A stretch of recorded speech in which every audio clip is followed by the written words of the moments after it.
Thanks for joining us. It looks like we still have some people logging on, so we're going to wait a couple minutes before we start our webinar.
Good afternoon and welcome to EV webinar number 3, What to Consider When Buying a New or Used Electric Vehicle, presented by Lincoln Electric System. I'm Jennifer Bangert, Energy Service Specialist, and I'd like to thank you for sharing part of your day to learn about and discuss electric vehicles. Today, Lincoln has more than 500 electric vehicle drivers, and we realize that there are hundreds more who have an interest in EVs but would like to get more information before making a decision on what type of vehicle suits them best. Today, we are going to provide a basic overview of electric vehicles and the types of things you should keep in mind as you consider becoming an EV owner. Before I introduce our guest presenter, let's go over a few housekeeping tips.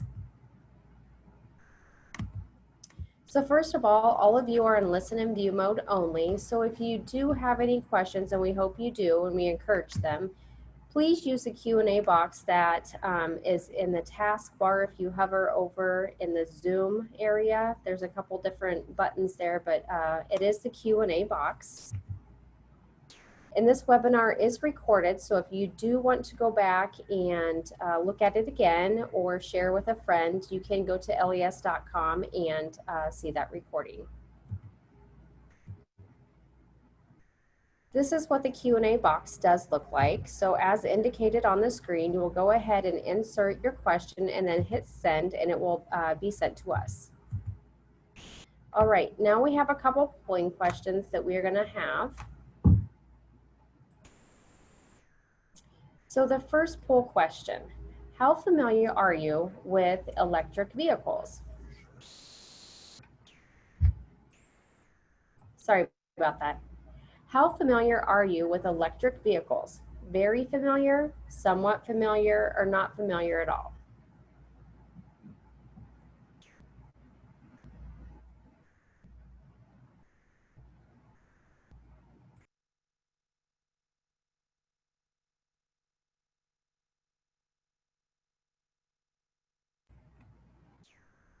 The second question, how familiar are you with EVs not made by Tesla? Very familiar, somewhat familiar, or not familiar at all. Number 3, I am considering buying or leasing an electric vehicle within the time period, 2 months, 6 months, 1 year, 2 year, 5 years, or I don't know. Number 4, I would consider purchasing a used electric vehicle, yes, no, or I don't know. In the last poll question, if I were to purchase an electric vehicle, I would most likely select a either plug-in hybrid electric vehicle or battery electric vehicle, all electric. And we'll just give you a couple minutes here, or a couple seconds, I guess.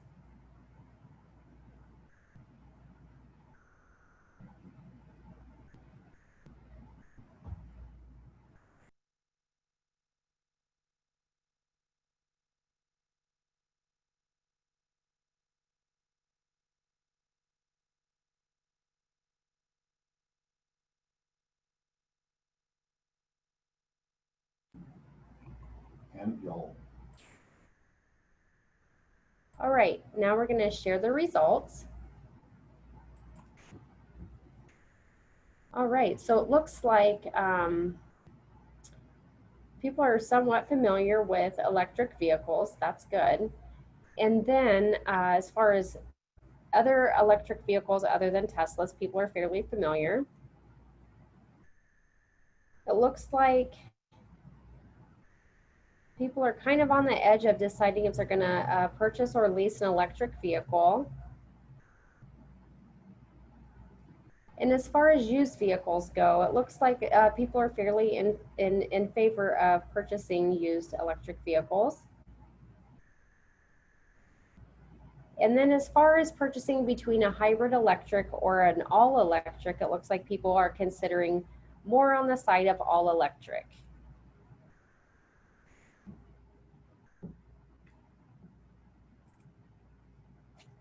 Okay.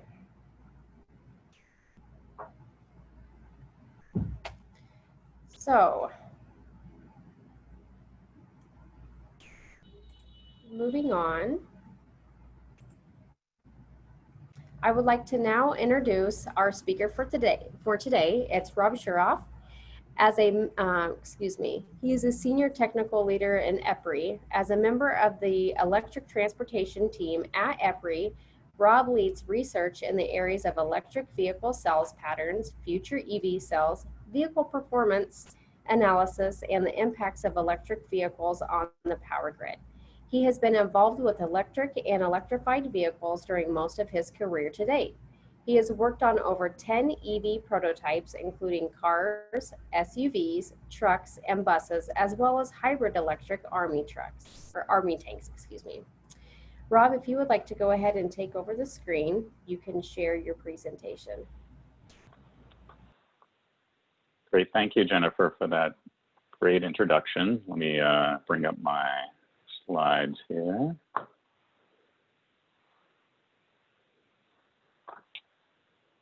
Everybody seeing that okay? So today, thank you, Jennifer and Mark, for inviting me to talk to you guys all today. This is a really great opportunity, and we can share some of our knowledge with you guys and answer your questions. Really looking forward to it. Thank you. So what to consider when purchasing a new or used plug-in vehicle. Let me just talk briefly my company, EPRI, what it is. We don't need to go through all these particular specific details, but we're a nonprofit research and development organization. We work with mostly electric power companies, but we collaborate with other parts of the government and other consulting companies. We kind of operate a little bit like a consulting company. And we collaborate to make sure that electricity is safe, reliable, affordable, and environmentally responsible. So my particular role is on the electric transportation team, and we help our members, which are your electric power companies like Lincoln Electric, to understand, help them share knowledge with other utilities and give them information about various parts of electricity that, help them collaborate and bring new research. So today we will go over a number of things to talk that as background first, and then a little bit more about what to consider. So talk about the two types of plug-in electric vehicles. So Jennifer mentioned those in the poll, which I'll introduce more. And then we'll talk a little bit about batteries, not in great detail. Talk about EVs on the market, a little bit about charging. Lincoln had another webinar on charging, but we'll touch on that briefly in case some of you weren't on that webinar. What to consider, what else to consider when buying or leasing, and then a little bit about overview, on purchase versus leasing, very high level, and the pros and cons of used EVs, just touch on future EVs, and then talk about questions and answers. So if anybody has any questions, please, like Jennifer said, put them into the chat or the Q&A box, and we'd be glad to discuss those. So I'm going to talk, run through different types of vehicles. So maybe a lot of you are already familiar about this. If you're not, this would be a good background. So traditionally, a vehicle with no hybrid or electric system on it is what we kind of term a conventional vehicle. Some people call them internal combustion engine, ICE vehicles. So this is your conventional, traditional vehicle. It has an engine. The engine burns gasoline or diesel, sometimes alternative fuel, and the engine provides power to your car to move it forward. And you use up gasoline or other fuel, and when you run out of gasoline, you go to the gasoline station to fill up your car. Everybody knows about that. So this is a conventional vehicle. So just to explain the kind of the axis on this chart, which I'll run through a couple similar ones. On the left is all gasoline. It could be alternative fuel or diesel or other alternative fuel. And then on the right is more electric vehicles. So we'll step through the different kinds. The dividing line in the middle is on the left are non-plugging in vehicles. On the right will be more what we're talking about today, plug-in vehicles. So next, a little bit more electrification is the hybrid electric vehicle. I think most people know about the Prius. The Prius is similar to conventional vehicles in some ways, but it has an electric motor that operates along with the engine, and or one or more electric motors. Sometimes the Prius actually has two. Some of the all-wheel drive ones have 3 electric motors, and then it has a battery, and the battery is able to store, energy that is used to help there's 2 things. It can help primarily the fuel economy of the vehicle, but it can also add performance. So some hybrids are sometimes called performance hybrids, where they're basically the power system is used kind of like a turbocharger for your car, where it provides boost power. So electric motors have really quick torque response, meaning they can really push your car quickly, have fast response, faster than engines. So some car makers like Porsche are using this, as a performance aspect. Even the Toyota RAV4 hybrid is somewhat using this as a performance aspect to provide additional power. But the battery, there's different flavors of hybrids. Hybrids that allow driving, maybe significant distances, a mile or so, or on electric power, which is what the Prius is like. And then there's some other types of plugins that, not plugins, hybrids that just kind of stop and start the engine, which you may be familiar with. There's a lot of European cars now that do that. That's barely even considered a hybrid anymore, but that used to be called a stop-start hybrid. Okay, moving on to our flavors of plug-in hybrid, of plug-in vehicles. The first one is the plug-in hybrid. So the plug-in hybrid is somewhat similar to the hybrid, but it allows you to recharge the battery using plug-in power. So you can plug it in at home, or you can plug it in at a charging station. Typically, these don't use these, higher powered supercharger type fast charging stations. And then there's different flavors of these as well.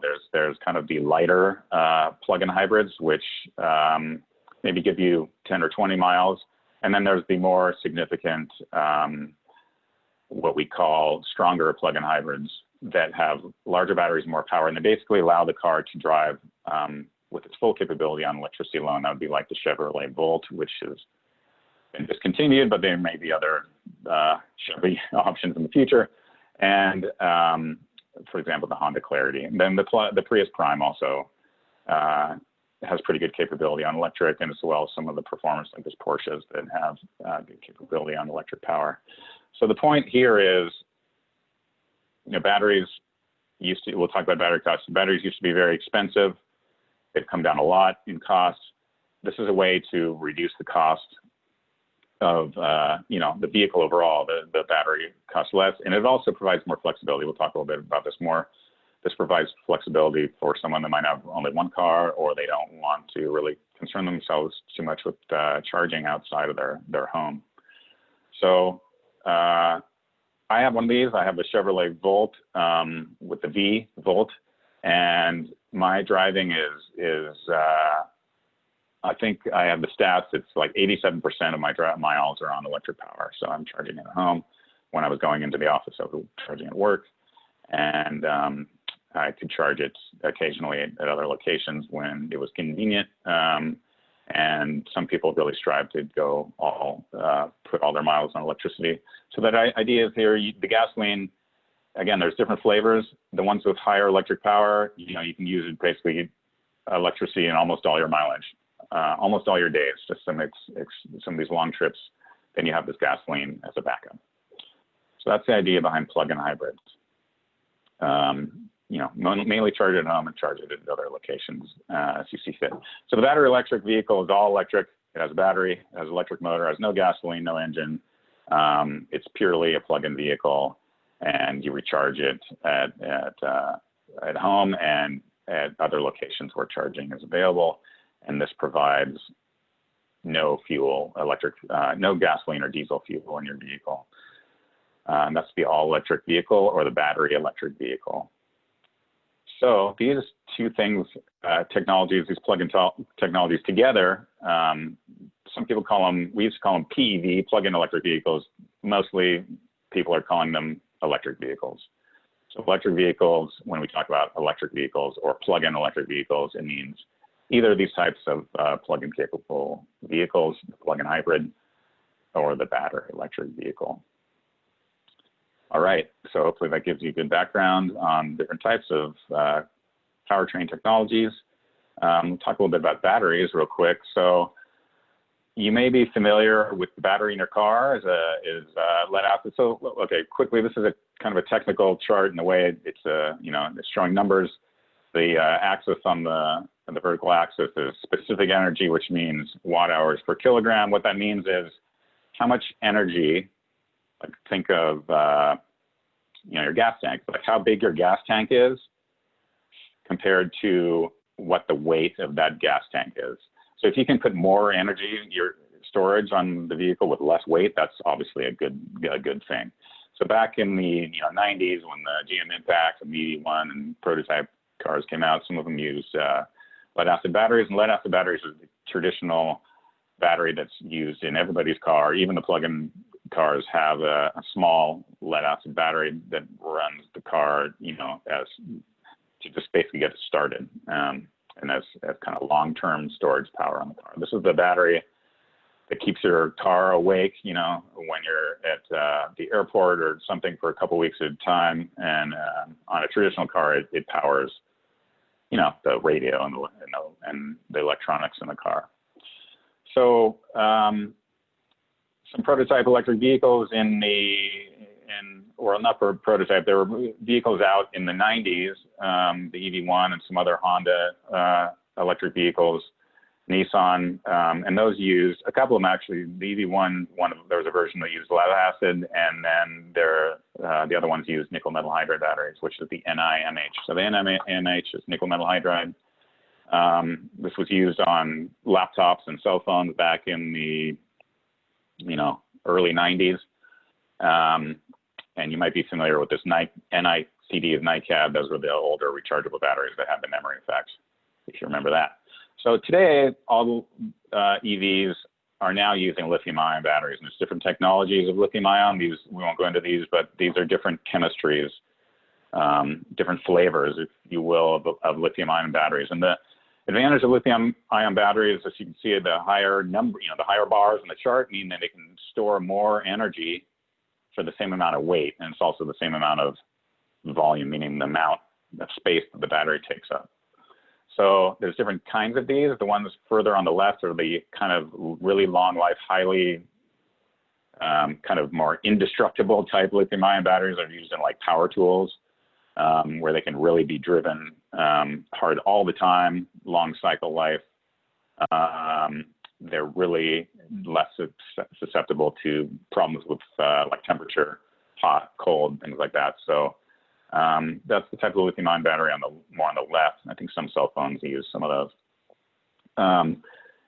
But electric vehicles, there's a couple earlier electric vehicles that use those batteries because they could be also very long cycle life, fast charged quickly. But as technology moved forward, the batteries that have more energy capability and more power capability became more in favor. So the point is, this is not your traditional old battery in your car that you have to replace every 5 years. The batteries are engineered to have the long life, warranted, generally for 150,000 miles. In some cases, these batteries will easily last for much longer duration than that, depending on your usage. The ones in the middle, like in some of the plug-in hybrids, last very long time, and will definitely give you long life. All right, so let's not dwell too much more on that. Talk about just briefly on cost. This is just a history of costs of batteries. When the Volt and the Nissan Lease came out and the Tesla Roadster, battery costs were quite expensive. They've dropped almost over a factor, about 1/10 of the price they were 10 years ago. So the price has gone down a lot. What does that mean? That means they're more cost effective. In the future, we expect it to drop, the price again to drop by half, maybe in another 6 or 7 years, and then continue to drop. It looks like it's flatter. It's not going to drop as dramatically, but this will continue to help the cost of electric vehicles to the consumer and make them more affordable and a long-term technology that is cost effective for widespread use. I mean, it's getting quite close there now, but it's moving there. So just thanks to improvements in battery production and just the EV market as a whole. So next I'll talk about, I think Lincoln Electric provided you guys a link to this. If not, I understand they're posting it on their website, and if not, if you can't find it there, then we have a couple links there at the bottom to EPRI, which is my company.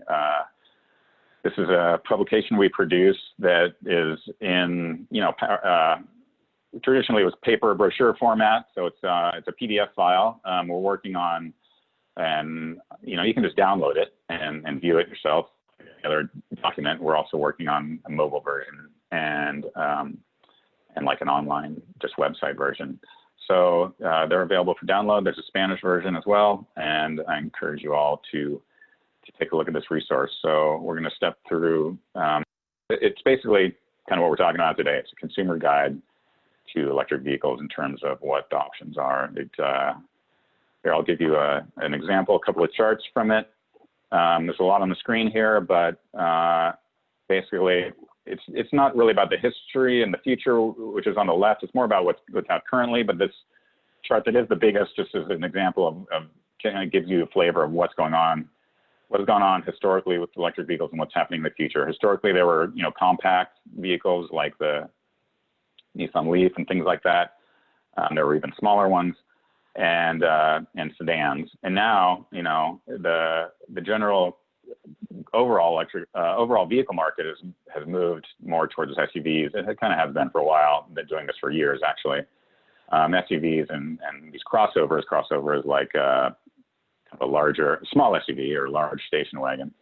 And most consumers want that kind of vehicle. So the electric vehicles at first, the batteries were expensive, so they put them, lower cost for a smaller vehicle, required a smaller battery. anyway, the choices are increasing. The bottom line is choices are increasing. There's an example on the right of the different battery electric vehicles that are shown in the guide. There's more than that. This is just an example. And there's also the plug-in hybrids. One thing to note, especially in Lincoln area and Nebraska, is that this electric vehicle industry is still growing, and there's incentives and regulations in some states, including California and some other Northeast states, that are in this regulation called the ZEV program, or the ZEV mandate. So what that means is, unfortunately, some of the vehicles are not available everywhere nationwide, but a lot of them are. So I won't go through this in detail. You can look at it's probably really too hard to read, but the ones that say nationwide are nationwide, and the ones that say select markets are typically either California or those ZEV states. But despite that, even if they're unavailable, you can still often order them from a dealer. It might just take more time. They might not have them stocked at your local dealer, or used vehicle, is an option.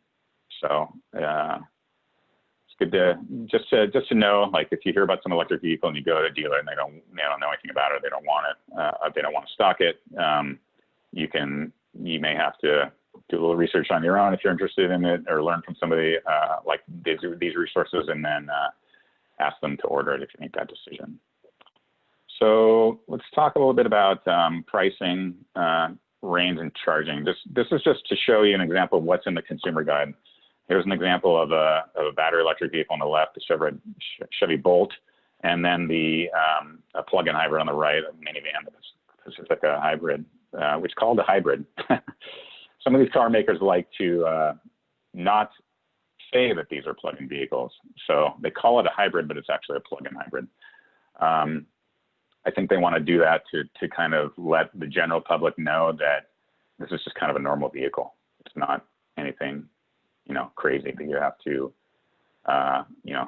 really change your lifestyle on. So the Pacific hybrid and a lot of the plug-in hybrids represent that. You can just use it as your normal vehicle.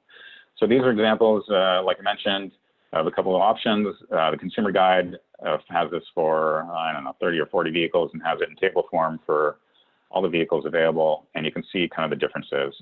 The electric range for the Bolt on the left, and the electric range for the plug-in hybrid on the right. So that's a really low electric range. What can you do with that? But it's a plug-in hybrid. It has a gasoline engine that's as either backup basically, and then you look at the total range, 520 miles. So you basically use it around. The idea is you use these types of plug-in hybrids around town. And then on longer trips or longer days, you can use gasoline to have a really long electric range. We talked about the range in terms of number of miles you get per hour of charging. This can vary depending on the charging level that you have, either at home or what kind of charging station you're at. But for the not fast charging, it's 26 miles, for that option. And, this gives you an example of how fast they charge. And there's on the left, the fast charging for the Bolt and all the electric vehicles, but that's if it's fast charging capable. All right, let's move on. I want to get through this. I think I might be taking a little bit too much time. So let's step through this. So this just gives an example. We have some data from cars.com. It just gives you an example of what's available in the Lincoln area in terms of new and used vehicles, the number that are available. It's not like there's none available. There are quite a few used vehicles available. This includes new and used. The colors show the different makes of vehicle. Most recently, it was a lot of used Tesla vehicles are actually available in the Lincoln area. This is just an example of information data. So pricing. So here, this chart shows pricing, shows new vehicles in red and used vehicles in green, and certified used with the dealer certified used vehicles in orange. So most, and this is advertising on cars.com, so this is not everything, but it shows you an example. There's some really high priced vehicles like the BMW, at $60,000. And then there's quite a few used vehicle options though. You can get used Model S's down to $30,000, or Lease or this 500e is a small Fiat, you know, around $10,000 or less for a used electric vehicle. I mean, that's fantastic because the you know, the fueling cost of an electric vehicle is much lower. So this just gives you a snippet of you know, there are used vehicles available, and this is in the Lincoln area.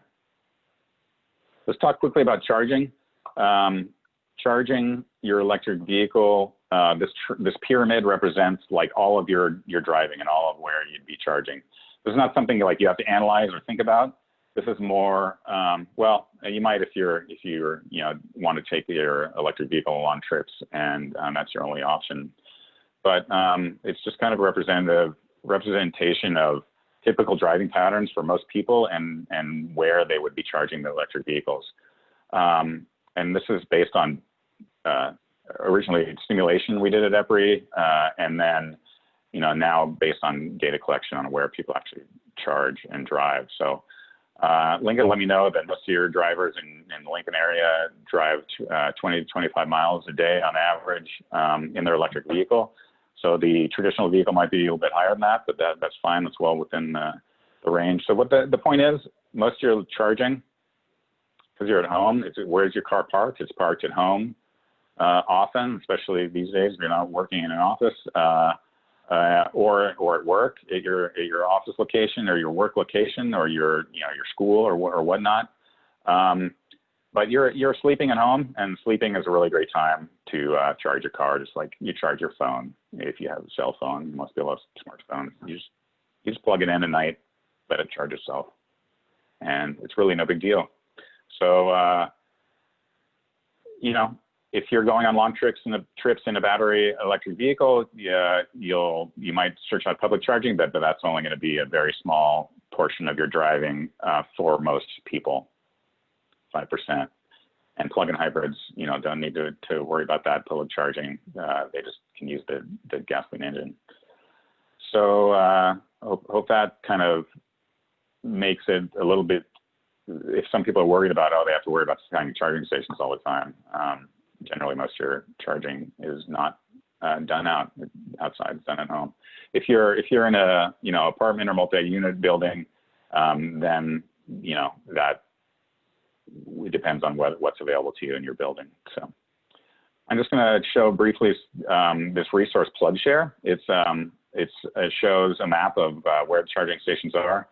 I think Mark and Jennifer know about this better, but there's, you know, they're concentrated around Lincoln there and down core area, and there's a few around the you know, outer areas, and if I understand, there's a couple superchargers in the area, or one or so, I'm not sure, but just this is a good resource plug share to understand if you are, you know, need to charge away from home, where they are. And this is public charging. There's workplaces and you know, private locations that might not be shown here that are also can be available. All right, let's talk about what now, when you're buying or leasing, what to consider.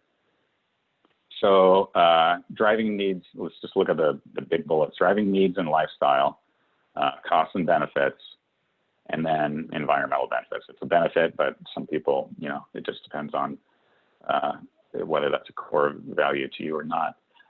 So driving needs and lifestyle, it's basically like, do you have multiple cars? Do you drive long distances a lot? Do you want your car to be all electric, or are you, you know, okay with it being mostly electric? Or are you okay with it being, you know, partly plug-in? So if you want to plug in and you want and you don't have a second car or other resource available to you, you don't want to, you know, some people get electric cars and they rent a car if they go on long trips. This might be an option for people to get used vehicles. So if you want no worries or inconvenience, it might be a plug-in hybrid if you don't have other options available to you. If you don't want to use any gasoline, it's a battery electric, all electric vehicle. We'll run through some costs and benefits on the next slide, and then environmental benefits. Environmental benefits include you're consuming less energy, and your car is basically emitting less pollutants out into the atmosphere compared to traditional vehicle. There's a link there for an EPRI report, which is highly detailed in modeling on air quality and things like that. But there's an executive summary, which if you're into the details, you can look at that resource there. So let's talk step through costs and benefits to consumers. So what are the costs? You know, in terms of new electric vehicles, traditionally, not all of them. There's actually a couple that are very close to a hybrid or luxury cost. But in general, right now, higher sticker prices. So you have to offset that with some benefits we'll talk about. Charging infrastructure can be a cost, but not necessarily, because a lot of your charging is home, like we talked about. So 120 volts is the normal outlet that everything in your house plugs into. You can also plug your car into this type of outlet. That's what I do. I have one of these 120. It's called level 1 charging at home. I just have it always the cord hanging there, and it's very simple. Kind of like it's almost easier than a cell phone in a way, because the cord's right there. You don't have to find the cord. You park it, you plug it in, and it's charging when you're at home. Now, if you do a lot of driving, long distances, you might need higher power charging. This is called level 2. So there might be a cost to you for that, to either put in a circuit and then buy the charging equipment. This level 1, basically almost all, I think all electric vehicles come with that cable in the car. It comes with the car. Some come with this higher power level 2 as well. Multi-unit residences may require additional effort. So there, you might have to find a charging station near you. You might have to work with your condo or apartment association to work with them to install that if it's not there already, or kind of get access to an outlet that you can use. And then if infrastructure, meaning the charging stations, are not available when you need it, then that can be essentially a cost and inconvenience. So it's something to think about depending on the vehicle you get and where the charging is available. Okay, benefits. One thing that's great about electric vehicles, they're quiet, they're smooth drive, they're responsive performance, meaning like you push on that accelerator and there's a quick response. A lot of this called the EV smile. It's like you get in an electric vehicle and like, wow, it's different, and it's just comfortable, and it can be very fast if you buy a performance version. A lot of fun, and you can just kind of mash on that accelerator and not really worry about it if you're concerned about environmental consequences, things like that. It can be a really great experience. Electricity is generally a lower priced fuel. So electricity is your primary fuel for your vehicle, and it's domestically produced, meaning it's in the U.S. It's a lot of cases it can be wind or solar power, but nonetheless it's energy that's almost always coming from resources in the U.S. It's not being imported from overseas as oil. So this little chart on the left is from the Department of Energy. There's a link there. It won't go into it in detail, but basically introduces this concept of e-gallon, which is basically it's just the equivalent cost of what it is to fuel an electric vehicle compared to a regular vehicle. It's about half. That's what it comes down to. You can go in here. I selected Nebraska for this one. You can look at this in different cases, but the Nebraska case is probably most relevant to you guys. So it basically the cost of driving is about half. That's the bottom line. Incentives. So your great folks at Lincoln are going to talk to you about an incentive coming up here. There's a federal tax credit that's available to a lot of electric vehicles. It's being phased out it's been phased out already for Tesla and Chevrolet. So this is something I'll give you some links at the end. You can find out more about this. But a lot of the others like Honda, Toyota still have this federal tax credit available. Local incentives, like I said, Lincoln has one we'll talk about. Maintenance. So you might not think about it. You think, oh, this is like vehicle has these batteries. You have to really worry, replace these batteries, worry about these batteries.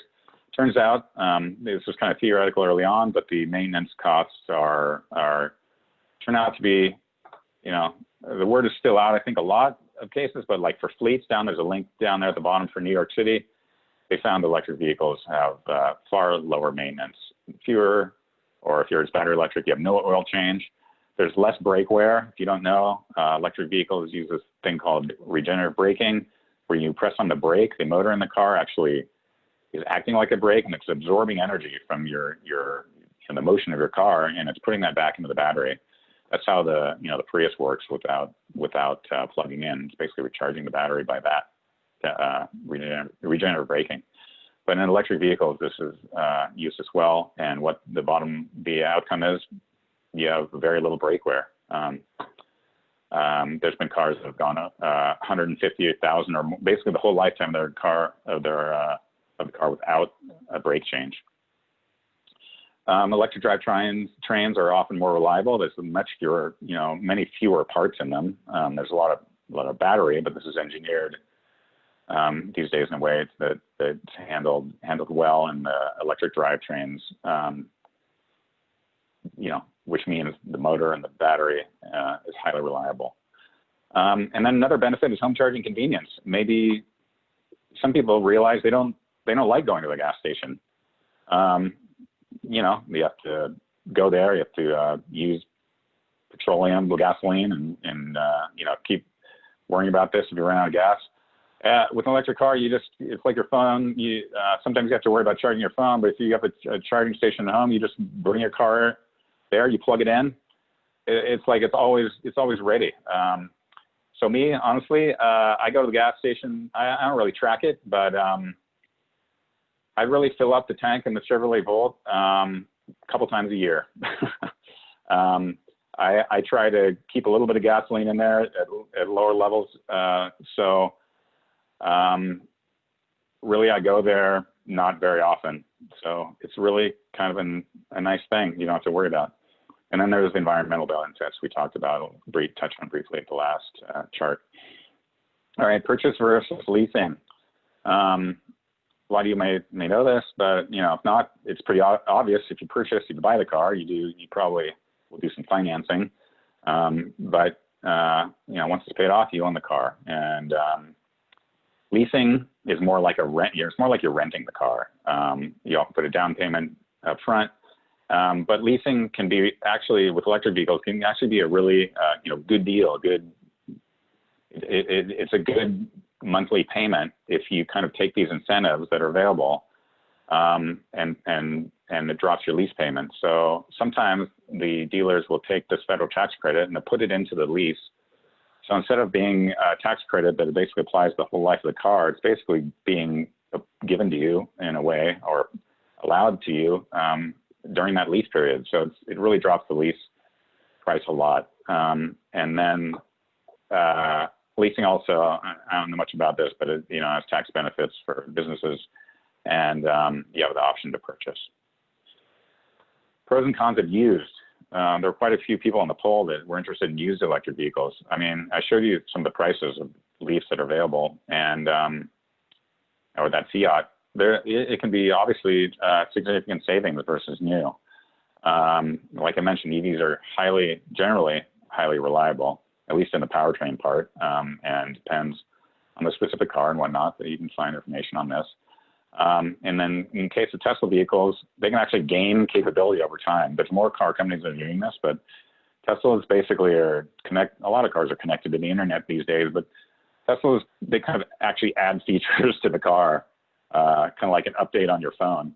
They're doing that with the car, where the car can gain capability over time. Other car companies are starting to do that as well. Cons, it's not a new vehicle, maybe, but new vehicles are expensive. So, but it's not new. I guess that's can be a downside, but maybe it's you can find one that's sort of been nicely used and it's in really good shape.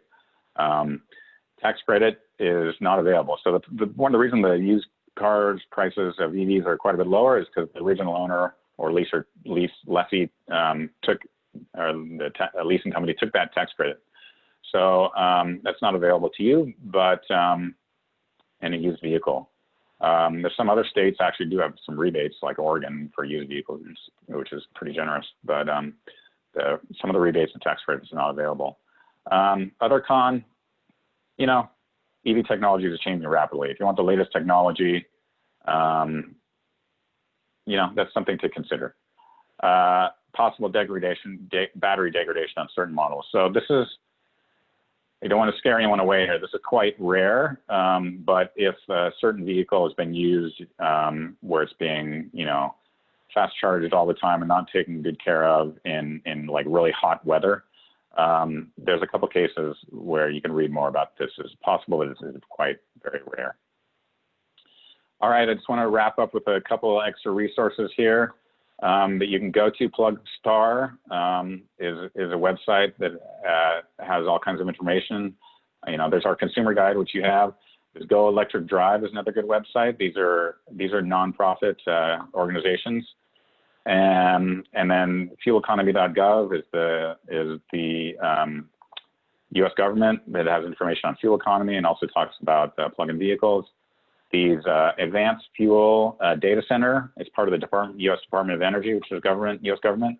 There's information on electric fuels there, and then this calc is a calculator, like a cost of ownership calculator. So lots of good resources. So I'll just leave you with a couple of future vehicles. What's coming? Crossovers, you know, trucks and SUVs are the most popular on the market now. The Ford Escape up there on the upper left is coming out soon. I think it has 30-something electric miles. And then on the lower right, the RAV4 Prime. It's the Toyota RAV4 crossover Prime. It's the plug-in hybrid version. This is going to be a really great car. Unfortunately, it's not going to be all that available right away, but you know, this is going to be a good one. These other ones are coming out soon. There's this Ford Mustang. It's going to be awesome. And these Rivian, you might not have heard of. It's like it's kind of like a new Tesla that has been operating in stealth mode as a startup in a really long time, but they have some really good, they have a truck and SUV, and they're going to be fueling some Amazon delivery trucks as well, or meaning delivering the powertrain for that. So it's going to be great. There's a lot of good things coming out. So that's all I had from my end. I know we will have some Q&A, and Jennifer and Mark want to talk to you about their rebate. Thank you for this opportunity. I look forward to questions.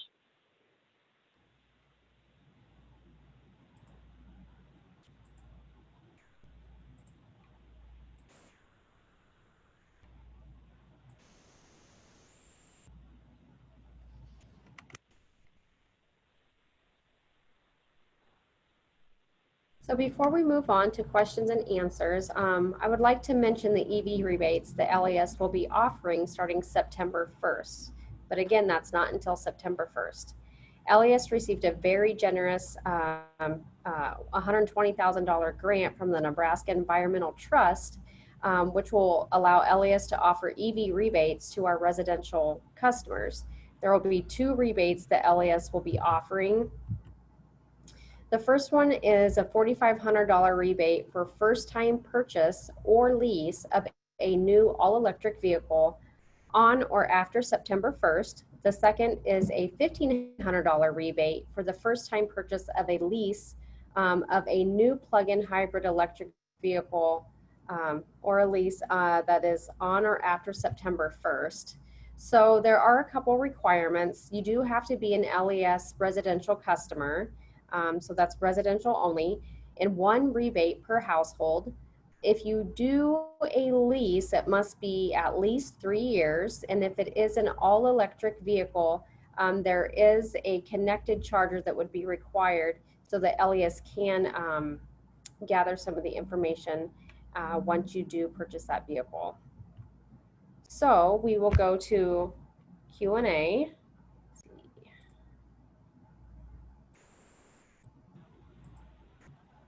We have some good questions.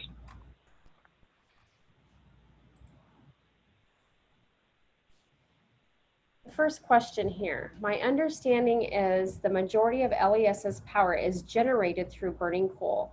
How does the impact of increased EVs on the road have on the amount of coal being burned for electricity? Mark, do you want to answer that? Sure, that's a interesting question from Lori. I appreciate that. There's several wrinkles to that question. First of all, LES essentially generates all of its electricity into a power pool called the Southwest Power Pool, which encompasses a vast area from northern Texas all the way up to the Canadian border. About a third, actually a little less than a third of the generating capacity is coal. Another third is natural gas, and the other third is renewables.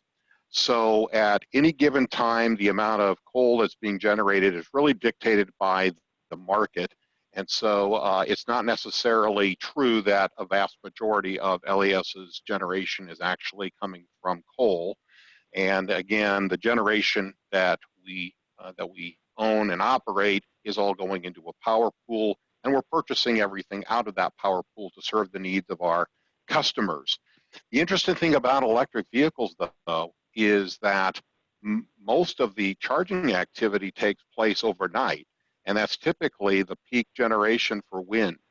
And so actually, it's a great match to have electric vehicles charging when you're typically getting a lot of your electric generation from wind. And so the adoption of electric vehicles would not necessarily lead to an increase in fossil fuel generation. The one caveat to that is understanding when customers are charging and incenting them to charge off the utilities peak.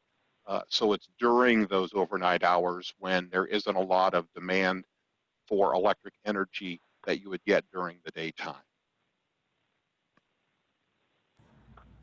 Thank you, Mark. The second question that we have is from Julian Tyler. Oh, Jennifer. Can I just add something real quick to that? Yeah, go ahead. Yeah, no, Mark hit the nail on the head. I'll just say, EPRI, that environmental report I linked earlier, we did this analysis, and it has to do with, when vehicles are charging relative to what different power, is available in the mix at that particular time. So that analysis, showed that the emissions, there was basically always an emissions benefit. And as the grid over time is becoming more clean, coal is somewhat prevalent in some areas, but over time it's moving more towards natural gas and these renewables. So over time, the electric car actually gets cleaner. So just wanted to add that. Thank you. Our next question, can you connect to either 120 or 240 volt with plug-in vehicles, or are they restricted to one or the other? Yeah, I'm sure Mark can answer this as well. No, so all vehicles can connect to either of these. Not all of them can do these DC fast chargers, which are like the supercharger station or fast charging stations. But they can all charge at either this level 1 or level 2. Almost all of them, like I mentioned, come with a cable that you just plug into your garage or your home outlet if you don't have a garage. And no, you can use basically, the bottom line is either one. They all have the universal connector for this level 1 or level 2 charging throughout the United States, anywhere in the United States. Maybe that's a tie-in to that fourth question, or the Julian's question, Jennifer. I was just going to say that. So to go with that, there's another question that says, looks like there are a lot of different plug styles. Are the adapters for vehicles? Are there adapters for vehicles so that you can plug into basically any charger? Yeah. Do you mind if I can bring up a chart? Would that be okay? Yeah. So so are you guys seeing this? This is the DC fast charge connectors. So there's 3 types of DC fast charge. This is for, the bottom one is the Tesla. So yeah, there's different kinds.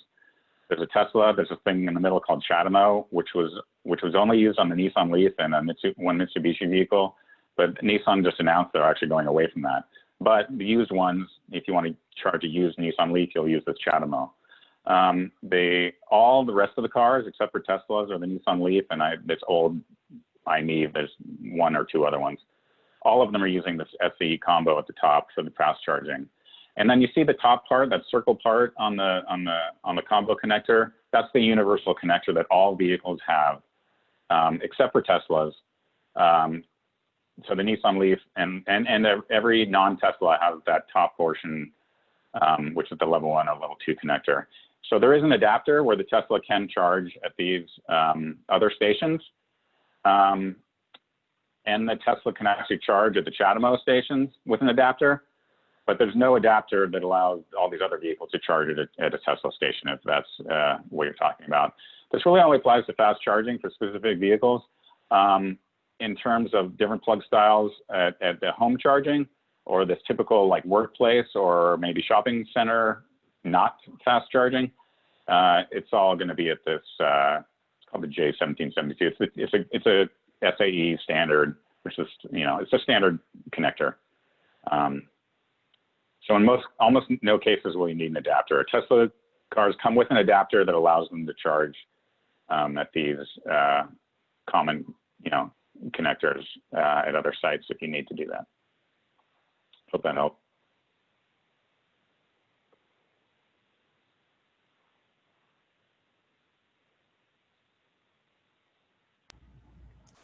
All right, looks like we have another question from Rob Schmidt.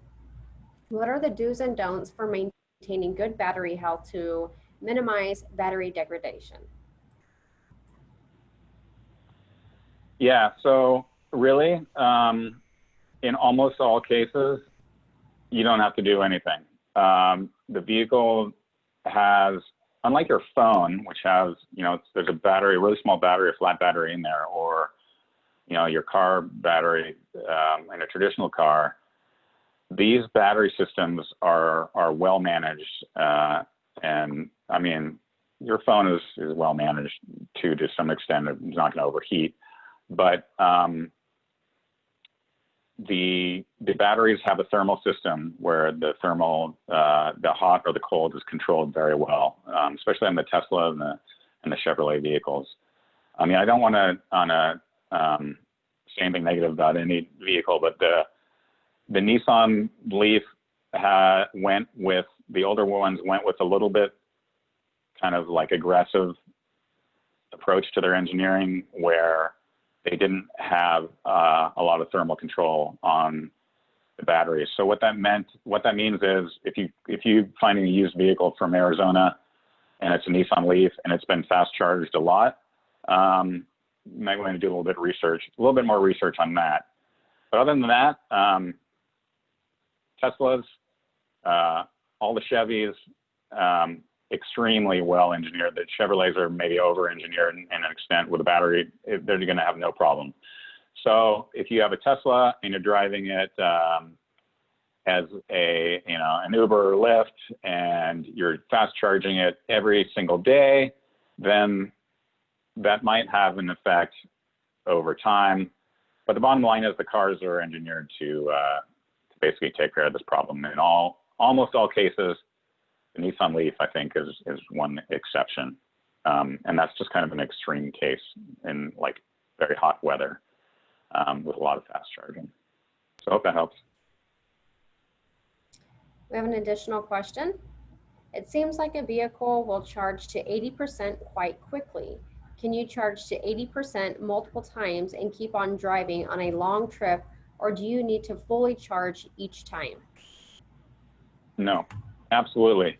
Yeah, I think a lot of the Tesla drivers, they do this.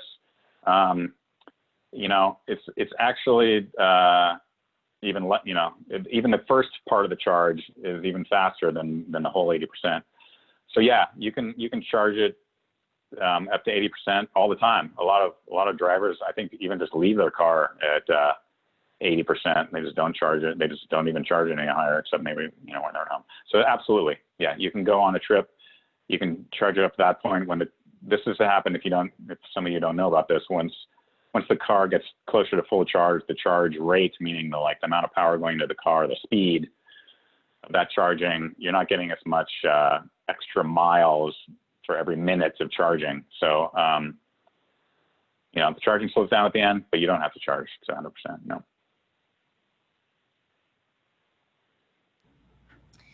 All right, looks like that is basically all the the questions that we have, so we'll move on. We can wrap this up. So if you'd like to, you can visit les.com/EV to register for our next and final EV webinar, which will be August 5th at noon, and it will be on future innovation in electric transportation. You can also go to the same site and register to join LAS's EV interest group.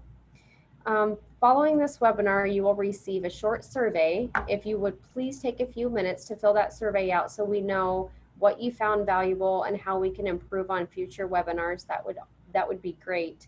As well as in the link that you received, the confirmation email that you would have received when you registered for this, there is the EV consumer guide in there.